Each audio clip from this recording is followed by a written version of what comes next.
Rukus Avenue Radio. Hello, namaste. I'm Anupam Dhyani, and you are listening to Rukus Avenue Radio. Namaste and hello, Rukus Avenue radio listeners. This is Priyadarshini G, your Rukus Avenue radio correspondent. We are live today in the studio at Dash Radio on Hollywood Boulevard with Anupam Dhyani. So welcome to the show. How are you? Thank you. I'm doing wonderful. How about yourself? Good. It's hot in LA. It is hot. But we're beating the heat with the heat of our own stories. So I'd like to introduce Anupam and share his quick bio. So Anupam Dhyani is a screenwriter, director, actor, and voiceover artist. After completing his master's in engineering, Anupam worked in corporate America for 12 years before he quit to pursue art. Being a trained voice artist, he was absorbed by the competitive voice industry fairly quickly and is now a leading voice actor in the industry. His passion for writing poetry and his stage presence led him to collaborate with world-renowned poets in Kavi Sammelans globally. Anupam acts full-time, writes for the screen, and directed his first of many short films in 2020, winning many awards for his debut film in prestigious film festivals globally. He runs a production company called Esi Vesi Films, which is committed to telling bold stories, and Anupam resides in Los Angeles, so this is home for him. So Anupam, tell us about your life journey and your education as an engineer. Just show us your whole trajectory. Well, I grew up in a beautiful town in North India called Mussoorie. It's a hill station, and there are a few hill stations that were basically made by the British for their kids to study, and now there are possibly 100 good residential schools, and I studied in one of them. And after that, I did what other kids were doing, went and became an engineer in central India, and then I came to the States for my master's, just doing the drill. I graduated in 2008, which was the peak of the recession. I struggled for about a year before I got my first job, not as an engineer, but as a warehouse staff. So I was filling in 50-foot containers with electronics, and then I moved on, became a quality engineer, then a quality manager, to a global quality director over the 12 years that I worked. And I just didn't think that I could do this for the next 30 years, so I called it quits. I told my wife, hey, I can't do this. And she said, yeah, quit, do whatever you want. And that's it. In a day, I had no idea what I was going to do, but I knew that I wasn't going to do engineering for the rest of my life. Really? Wow. So it seems like it's an overnight decision, but I think that mental decision to call it quits happened years ago, if I'm not wrong. Oh, yeah. Okay. I mean, one of the things that I'll say is that being an artist gives you the privilege to speak your mind and express how you feel without judgment. Right. When you're in corporate, you cannot speak your mind, you cannot create fully. It's more mechanical. So over the 12 years that I was working, I somehow felt that dichotomy, right? I want to create, I want to be the best, and I want to be a best engineer or a manager or whatever. It wasn't doing me. And on the side, I was doing theater in India. I did a lot of theater in India during my college days. And here I did a bit of theater, not too much, but I always aspired to be be on stage and do something creative. I used to write poetry. I broke up with my girlfriend, and I think that led to that pain, the artist's pain. I think the vulnerability came out. Yeah, I started writing poetry, got noticed, and a lot of Indian poets come to the States to do their shows, and one of them, he's Padma Shri Dr. Sunil Jogi, and he saw my poetry on Facebook, and he said, hey, would you like to do a show with us, and we'll pay you. So I said, yeah, sure. This was 2011, and I did my first show here at the Jain Center in Artesia.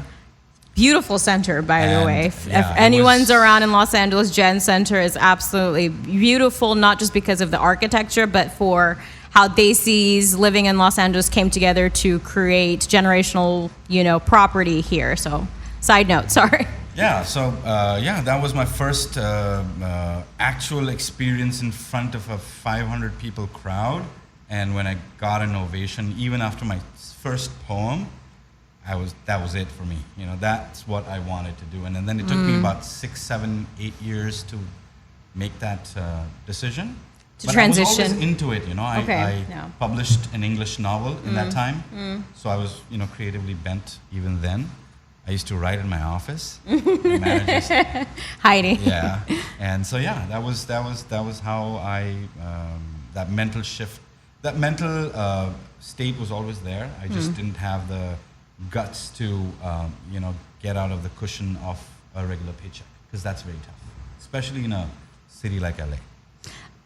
Not just in a city like LA, but I feel like the entertainment industry, no matter what city you're based in, is not the most stable source of income that is required in today's tough economy globally. So what was that conversation like with your parents? I know your wife was very encouraging, but as Desis here, we still hold our roots and our parents in high regard. So what was that conversation like? It was a little difficult, but there were a few things that helped me. One, my younger sister, she works in the film industry in India. Okay. So she took that plunge way before I ever did, right? So I was like, hey, I want to do this. And they asked me, what do you want to do? I said, I don't know. I said, I'll figure it out. And the other thing that kind of paved the way, because I had already fought the battle of marrying a non-Indian. Okay. Right? Okay. So that thing that this pales in comparison. Is that what you're saying? Exactly. Yeah. It was like, okay, do whatever you want. Just make sure you guys are happy. There's no tension because of money. And right. My wife was very supportive. She's like, chase your dreams if this is what you want to do. We're both engineers, but she's still an engineer. She works for NASA, and I'm an artist now. So. I feel like we have multiple identities as artists. I don't think you will ever stop being an engineer or stop being an artist. And even when you were an engineer, you were always an artist. It's just that you wore your different creative hats, and perception is everything in this industry. So how important do you think education is for artists to develop, or you think it's a requirement at all? Like, you come from an engineering background. The late Sushant Singh Rajput was an engineer. We have Kriti Sanan, who's an electrical engineer, Karthik Aryan, who's also an engineer. So what is that like, having that education background but being in the artistic industry? First of all, thank you for taking my name in the same sentence as Sushant Singh Rajput. I was in touch with him over DMs, and he was a brilliant guy. But see, I think the idea that once you have a certain level of education, what it does is it gives you exposure to a world which is a little bit different from the art industry, very, very different. So when you bring that experience of just the education of it, having consumed literature that is not art, gives you a perspective that a pure artist might not have, is because I'm an artist. I understand a lot of artists are in the dream world, right? It's not a bad thing. It's how they create, right? But when you get a worldview through an education, a master's or a bachelor's or a PhD like yourself, first of all, you got to read a lot, right? Read and write. Read a lot, write a lot, meet a lot of people, interact with so many, like you go to college, you interact with PhDs, you interact with people from different cultures, different backgrounds, so that your body is absorbing it, right? Your body is absorbing and especially if you're an artist, you're absorbing mannerisms, you're absorbing accents, you're absorbing how a Taiwanese engineer would react if he misses a deadline. Maybe you'll be able to emulate that exact emotion on screen or recording or writing a story, right? So education, I think, is a very, very, it's the base. Once your base is strong, I think you can do anything. That's how I feel. I love that idea. You can't build a pyramid or any structure.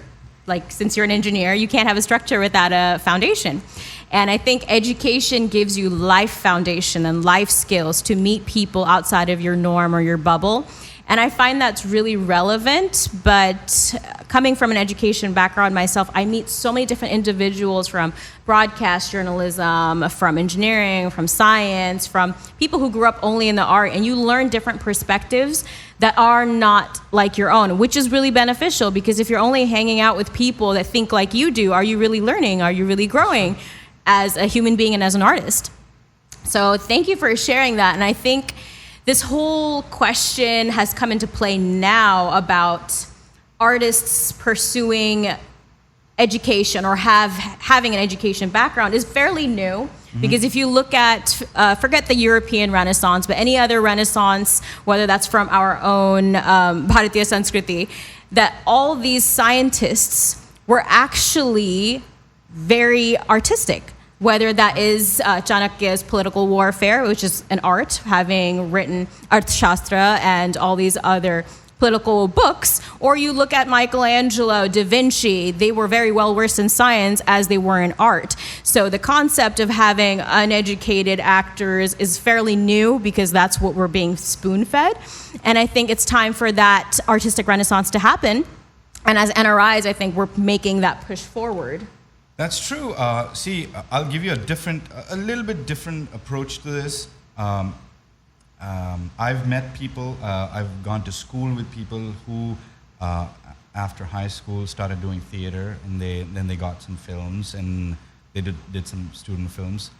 So, and when they got an agent, when they got a manager, it was a bridge that they had to cross, because they could not understand the mechanics of a professional relationship, right? So I was working in the industry. I understood how it's much more than just your talent that comes to play when you're interacting with people, even fellow artists, right? Right. So it was very easy for me to make that, when I got a manager or an agent, to deal professionally right there, right? I could put my terms in. I was not scared. I was not closed, because I knew how industry works, not just the entertainment industry, just any industry, because it's dealing with people, right? Yes. So when you have that confidence, you have something already under your belt, right? Right.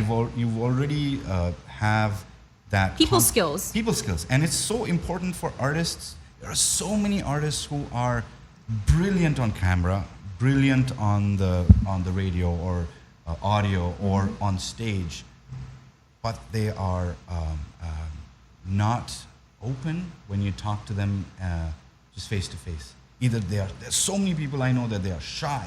Yeah. And that education, if they are pursuing education, if that shift is actually happening, I think it's going to just add to their repertoire of communication skills. Communication, because Yes. it's so important. Because this is not just art, especially in Hollywood. It's showbiz. It's business, right? This is a business industry just Right. like any other industry.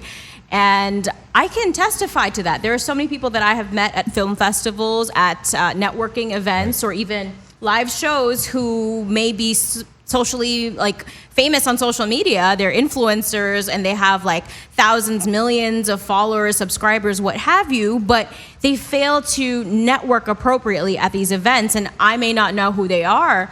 And I see them just kind of quietly sitting and expecting things to be served on a silver platter, and life doesn't work that way. That's true.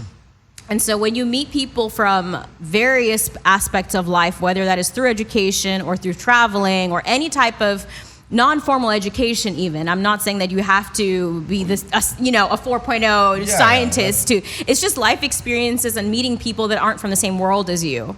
And I don't want to push the idea that this is the only way, because there are people who learn from just traveling. Of course. They travel, they make it a point. I know a couple who I worked with, both actors. One, they're traveling right now.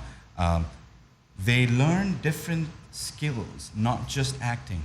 One, the guy is learning cooking, and the girl is learning paragliding and sword fighting.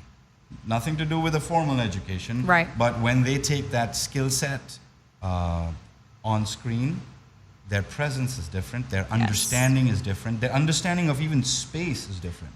Yes, right? and So space is a huge concept in art, whether you're doing theater, whether you're doing radio, whether you're doing film. Absolutely. It's not just the physical space, but the mental space, because you are interacting as you would be in real life, right? So there are nuances, and there are pauses, and there are beats, and those things require a mental space as well. So I'll tell you this thing, and I'm not going to, I don't want to sound like I'm tooting my own horn, but I went to this mixer by South Asian the South Asian community up here in LA somewhere, and I met one guy who I knew. Okay. We've acted together, right? And we started talking, and there were many Indian descent actors that were passing by us, right? And they were looking for people to talk to because there were other Asians like Chinese, Taiwanese, Right. Hong Kong, Koreans there. So what I started doing is just started talking in Hindi and calling them to my place, to our area. To our Like, area. hey, how are you? What are you doing? To make them feel more welcome and And there was a shift. In 5 minutes, we had 18 people in that circle, and somebody even bought us drinks. Wow. So that, and they all are my, they are all on my Instagram. We still talk if we need to, find something. I met you over social media, and part of the thing is when you see the energy from me or I see the energy from you, it connects, and energy is everything here. Yes, right? yes. So education, I think, is the platform that takes you there. I agree. And speaking about social media and how you need to utilize it as a tool and as a strategy to be your own PR team, to be your own marketing team, because there's so many celebrities out there, whether they're in film or any other industry or influencers, that we pay people and companies to do these things for them, to make these posts that make them promotional partners or pay them, or to market them to a casting director to be like, hey, I have X many followers, please cast me in your film or your marketing campaign. And I think utilizing Facebook groups, social media to take those connections into real life interactions like we have done today is that bridge that crosses over talk to work. So I know there's so many industry events like, hey, let's meet up for coffee, blah, blah, blah. And it never leads to anything further than that. And I think that's where you as an adult who has had these experiences make that conscientious effort to be like, okay, let's work and talk about the next assignment. That's how I personally see it. And I'll tell you something that is, it's not the bad side of it, but it happens a lot. That's why people are a little bit more circumspect about meeting somebody on Facebook or interacting with them on Facebook or Instagram and then actually meeting them, because there are entities who have kind of threatened people's spaces, especially women. Yes. So people have had bad experiences, and that's why they feel. But I've been very, very lucky in the past 5 years that I've been here. Every person that I genuinely connected with, I genuinely connected with them. Right. I never... on and off camera. Yeah, on and off camera, because it's so important to have that connection, because you never know when you'll be able to help them or they'll be able to help you. It's a people industry at the end of the day, and it's not like we're counting favors and keeping track of those things, but being an authentic human being definitely helps pave your way into opportunities where I feel like, hey, Anupam, I think, this opportunity that I found would be perfect for you. See if it's a good fit. And you go from there. But talking about safety as a woman, person of color, it is very important, and I think that the education background or meeting such a diverse repertoire of people helps create a safety net for yourself, because A, you know who you are, B, you know what you want, and you create those boundaries accordingly. So if you don't know who you are, and if you don't know what you want in this industry for your career, for your life, and creating those professional and personal boundaries, then you won't know how to handle those situations. Of course, it's not all honky-dory when you go to these events, and there are people, men, women alike, that say or do things that may disrespect you, and it's important for you to not tolerate it, to speak up about it in a respectful manner and keep it pushing. So you have to be able to know who is the right and wrong person for you, for what you want.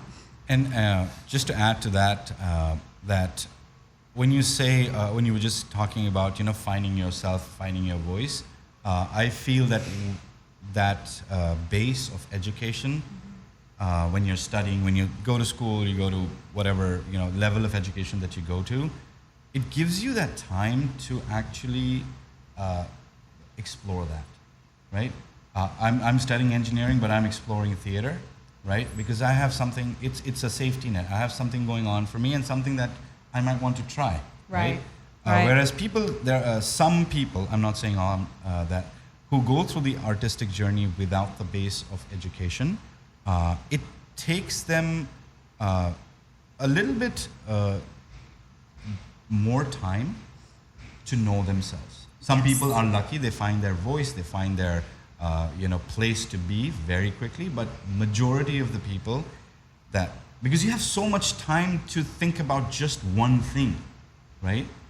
That can drive you crazy. It takes a lot of time to understand yourself, and I think education plays a huge role in getting to know yourself.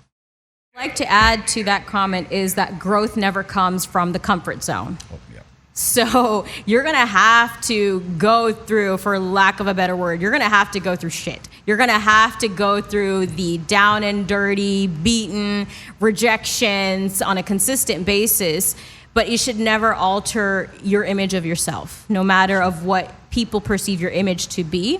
And it's not going to feel good. Finding yourself is the revelation and is the prize, and it's not the awards, accolades, degrees, anything of those things. It's you are your own prize. And I feel like when you went through that trajectory of your education, having that good support system, not only from your spouse, but from your parents to pursue your dreams is a huge, huge, huge push, because you cannot survive in the entertainment industry without that.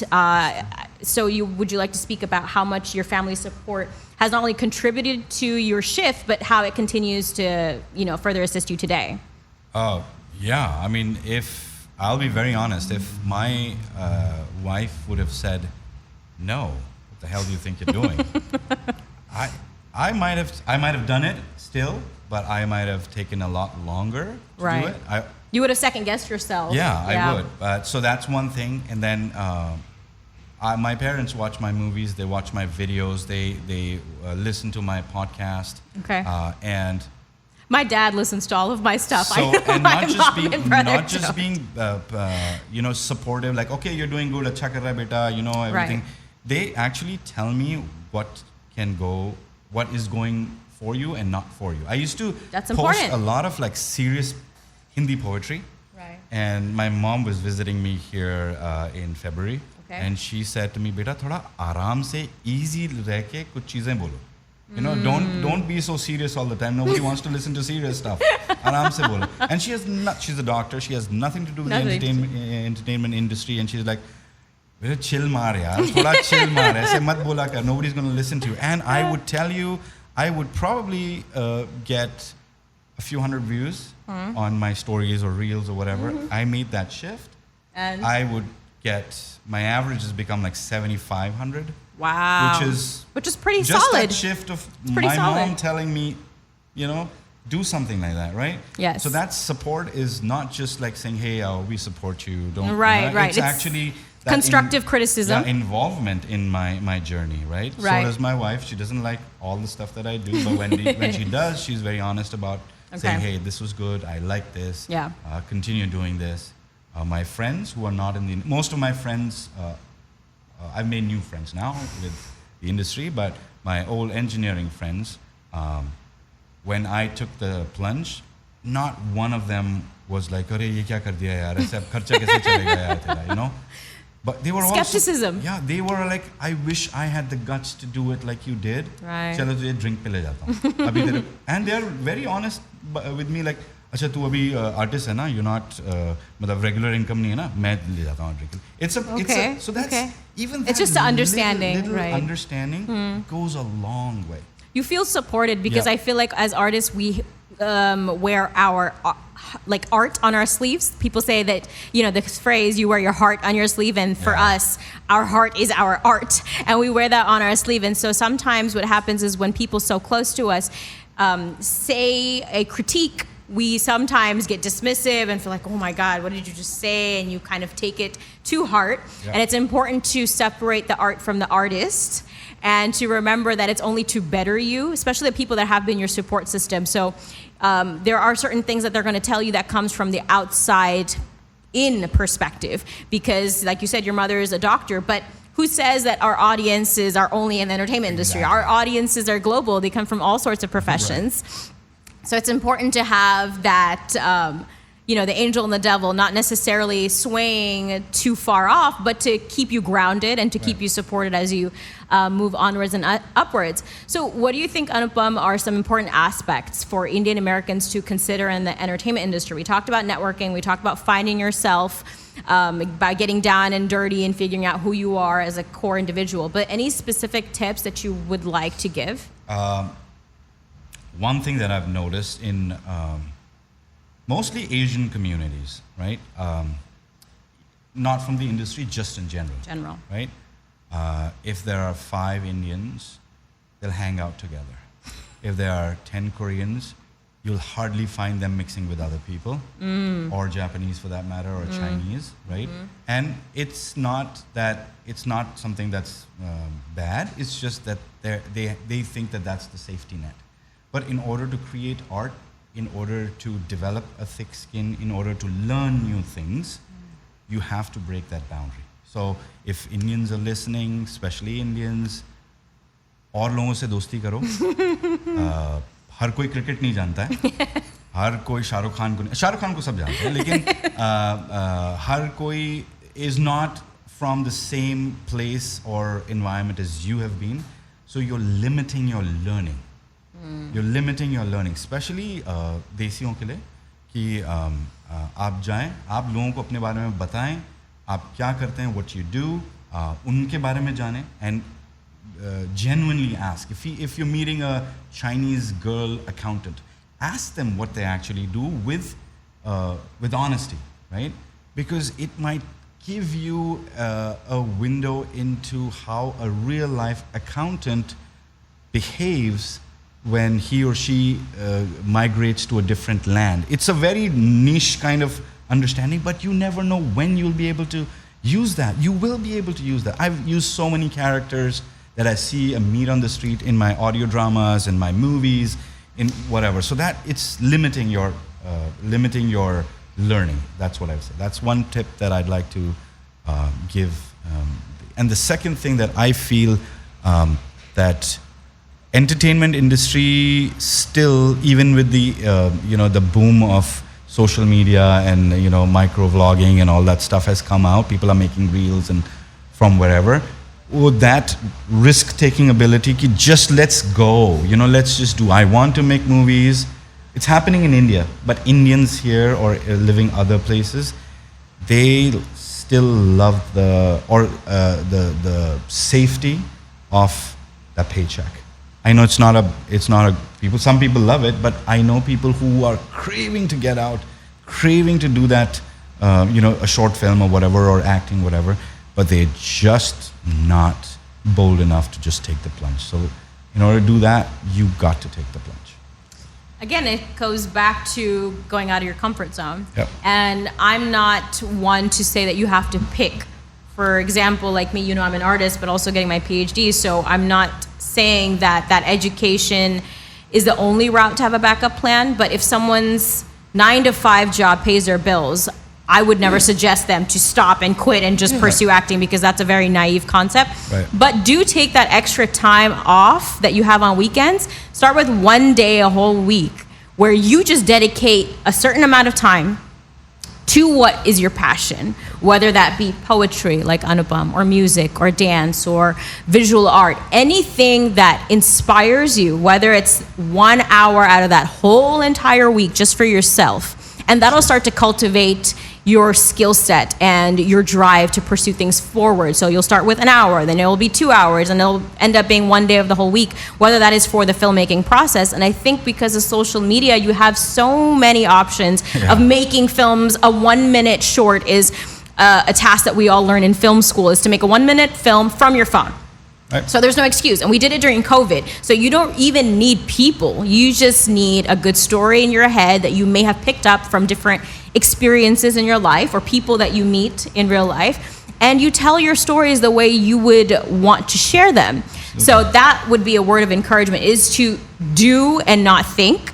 And again, don't give up your livelihood off the bat until you feel like you have that support system in place, whether that is through your finances, your career, your family. Some type of support system is always necessary to keep you grounded and not to affect your mental health as well. So that's a caveat.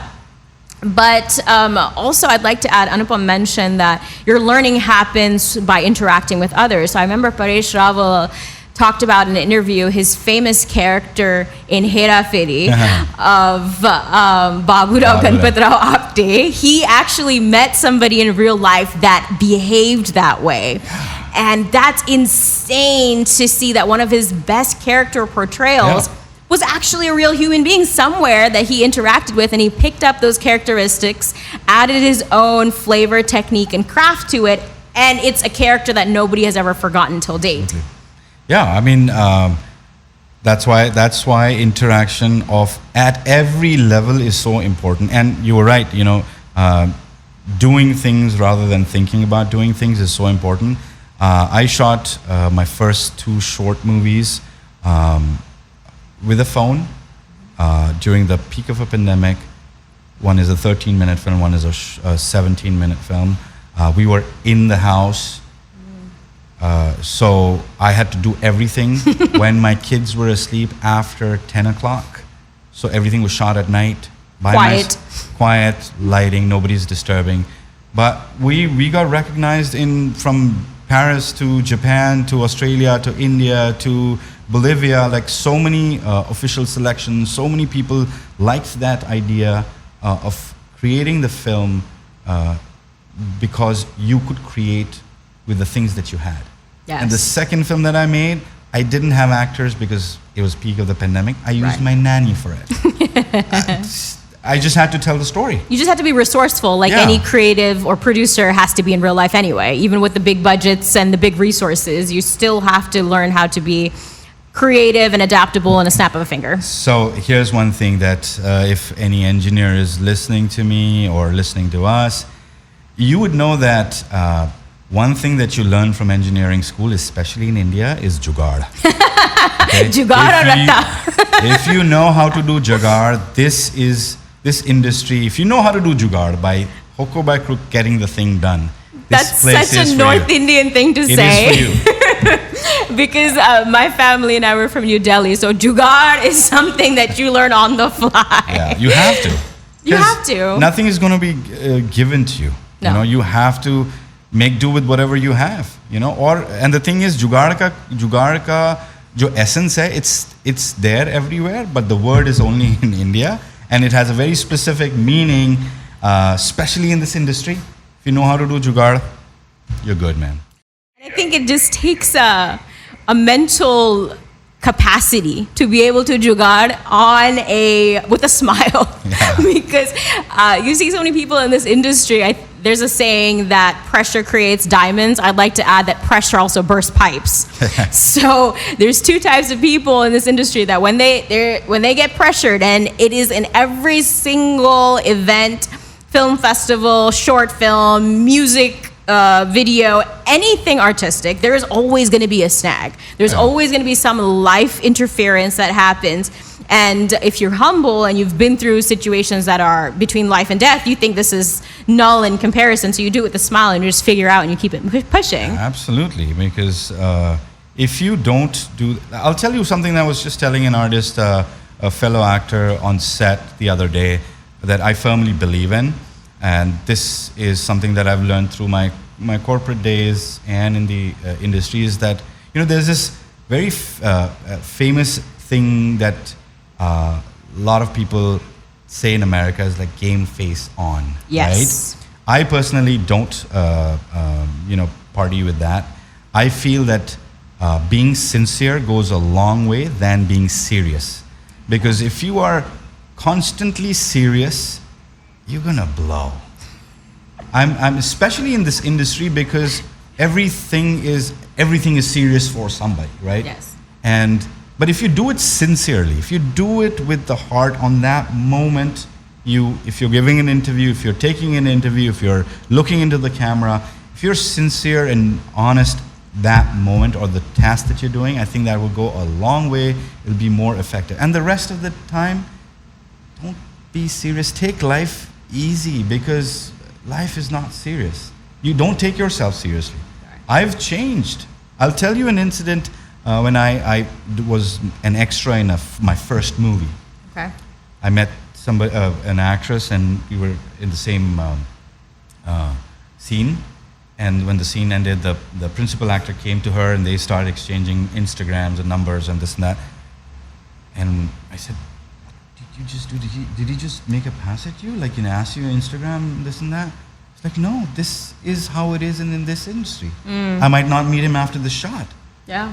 And I was so shocked because I came from the corporate. If I did that to a girl, I would have been called to HR, saying, "What were you trying to do out there?" Right. It's very different. Like the work ethics. That evolution happened instantly. Like, acha, I don't need to be that serious about everything. Yeah, not formal about everything, not serious about everything. Be sincere, and I think it'll go a long way. That's my thinking. I agree. I feel like that whole networking shift has happened from business cards to swipes and exchanging social media handles, because I feel like, what is the point of a business card now where you'll take a screenshot of your phone or save the contact and you may never even go back to that contact, versus if you have them on social media, maybe not on all of them right away, even if you add them on LinkedIn, for example, for professional reasons, you can go to a networking event at a corporate event, like, "Hey, can we exchange LinkedIns?" which may be more appropriate. And then you can be up to date about their professional advancements or what they're doing next and how to collaborate in the future. So I think it's not what you do, it's how you do it. And there are also people that do exchange social medias for that purpose. But again, it goes back to your authenticity and the reciprocity between that. Someone can come up to me and do that, and I don't tolerate it, so you can just shut it down. Yeah, but then there's also people that encourage that, and they think that may open up doors for them, because again, they don't know who they are, they don't know what they want. And they're going to learn their lessons, good or bad. It's not for us to judge, but everyone has their own journey. And speaking about journeys, Anupam, if you don't mind, Rukus Avenue radio listeners and I would love to hear some shayari or kavita from you in English and in Hindi. And I know I'm just pulling this on him, but I know he's so well versed and he has such touching lines that I think would touch everybody. So if you don't mind sharing something that you have. So I've been writing for about 10 years now, and new content has been few and far between because I've been juggling with a lot of acting and all that stuff. But I lately wrote a small little poem, which, give me a second. So it's very relevant to what's happening to me, and art is, or any kind of art, is basically having the ability to make other people empathize with your emotion, right? To connect. If they can feel the same thing that I was feeling sitting in Rukus Avenue radio, and I can put that on paper or on film, and people can relate to it, my art is successful. Yes. Here's a little thing. It says, मापो तो कहाँ तक आ गए हो, भापो तो अभी कहाँ तक जाना है। क्या ये सब तुम्हारी मेहनत का फल है, या फिर कभी तुम्हारे सपनों का भी फसाना है? और इस सफ़र में डर भी लगा होगा, उम्मीद भी रही होगी, कभी जोश कभी कंपकपी भी बही होगी। सुबह शाम मेहनत में तो नहीं गुजारी है, ये सबको पता है। सुबह शाम मेहनत में तो नहीं गुजारी है, कभी किसी ने एक आध बात उम्मीद की भी तो कही होगी। कभी सहारे भी मिले होंगे, कभी दुआएं भी मिली होंगी, कभी मनाने वाले मिले होंगे, कभी किसी की मुस्कान खिली होगी। सब तेरा करा धरा है, इस बोझ को क्यों लिए फिरता है। किस्मत, मेहनत और सहारों की भगत मिली रही होगी। जब सब मिला है तो और भी मिलेगा, जिसका तेरे अंदर ही खजाना है। उम्मीद की डोरी, सपनों को चिंगारी और औरों का सहारा, यही बस तेरा समंदर है, यही बस तेरा किनारा है। Wow, beautiful. I loved it. So, what can fans expect from you next? We talked about a couple of short films. Do you have any upcoming poetry, or please tell us what we can expect from you next? So I run a podcast called Hamparinde, and it is a podcast for and by the immigrants of all kinds. And I'm working on producing the third season of Hamparinde, and it's available on all the podcasting platforms, Apple, Google, anywhere you'd find podcasts, including Audible, Amazon. And this season, which we are airing on September 20th, I think, there are 3 audio dramas. One is a murder mystery, one is a love story, and the third one is a social drama about people climbing Mount Whitney. So all the artists are, I've written it, I've directed it, I've produced it, and all the artists, they are immigrants, some Indian, some Nepali, some Pakistani, some Mexican, Colombian. So that's what I do. That's the upcoming thing. I'm doing a pre-production of my slightly longer short film, a 40-minute short film on Pan, which we all know what Pan is, right? So those are the 2 things that I'm working on.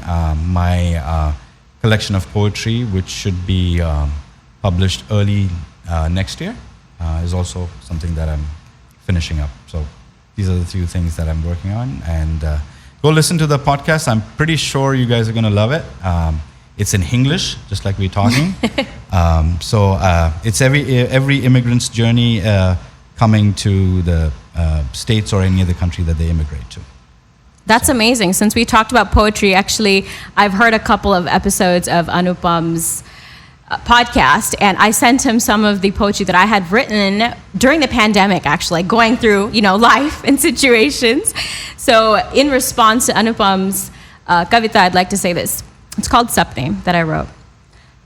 सपने देखते हैं लोग ये सोच के कि जिंदगी एक सपना जैसे बन जाए। ख्वाब देखते हैं लोग ये सोच के कि नसीब कब पलट जाए। आरज़ू दिल में अनेक लेके सोते रहते हैं हम, क्या पता बंद आँखों की ये दुआएं कब हकीकत में बदल जाए। That's really good. Thank you. And again, it came from places of strife and pain and discomfort, but so does all other art. And so thank you so much, Anupam, for coming and gracing the Rukus Avenue radio listeners with your amazing talent. And please share with us your social media where our fans can come and listen to you and check you out. Thank you, Priyadarshini G. Roy, like you like to say. Thank you, Namit, our sound engineer, for having us here. Thank you, Rukus. Thank you for giving me this honor to, giving me this platform to talk to your listeners and helping art in general. You can find me on Instagram, Facebook, LinkedIn, YouTube under the name Kaun Anupam Dhyani, which loosely translates to Who Anupam Dhyani. Because I think the mark that I'm aspiring to make has still not been made. That's why Kaun Anupam Dhyani. It's easy to remember. Awesome, awesome. All right, guys, this is your Rukus Avenue radio correspondent, Priyadarshini G. Roy, signing off with Anupam Dhyani. Until next time. Thank you. Bye-bye. Rukus Avenue Radio.